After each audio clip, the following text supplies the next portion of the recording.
జీలకర్ర శనగపప్పు జీలకర్ర సరిపోతుంది.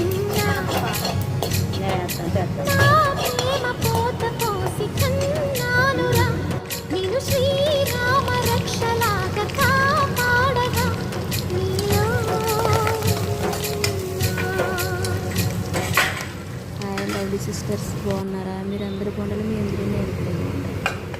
ఏంటో తెలుసా, సాంబార్ చేస్తున్నాను. సాంబార్ నేను అలా చేస్తాను. టేస్ట్ బాగుంటుంది. మనము ఏదో అనుకుంటాం కానీ దేవుడు మన తలరాత రాసినప్పుడు నేను తప్పించడం ఎవరి వల్ల కాదు కదా. ఆడపిల్లకి మంచి తల్లిదండ్రులు ఉండాలి, పెళ్ళైతే మంచి భర్త ఉండాలి. అదేమో అది లేనప్పుడు ఆడపిల్ల చాలా బాధపడుతుంది. అది అనుభవించే వాళ్ళకే తెలుస్తుంది ఆ బాధ. ఎందుకంటే అనుభవించడం చెప్తారు. ఏదైనా సరే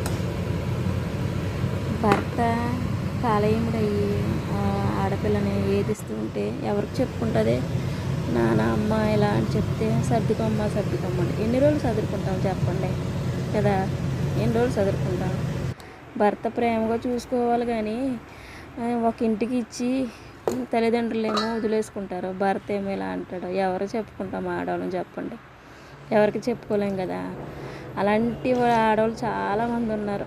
వాళ్ళు నేను కూడా ఒకదాన్ని. ఎందుకంటే అందరూ చెప్పుకుంటారు, నేను చెప్పుకోను అన్నమాట. కానీ ఇప్పుడు నాకు ఎలా చెప్పాలో ఎవరు చెప్పాలో తెలీదు. ఆ భగవంతుడు తప్ప మనకి దారి చూపించేవారు ఎవరు ఉండరు. మన కష్టాల్లో ఉన్నప్పుడు మనకు చెయ్యి అందించే వాళ్ళు ఎవరు ఉండరు. మనము ₹1 సంపాదించేటప్పటికి ఇది ఎలా సంపాదించింది, మనం ఎంత కష్టపడతామో దేవుడు తెలుసు. కానీ వాళ్ళకి తెలీదు. ఎవరు మన ఇంట్లో వాళ్ళే మనల్ని అంటూ ఉంటారు. కానీ భగవంతుడు ఒక రోజు అంటే మనకిస్తాడు.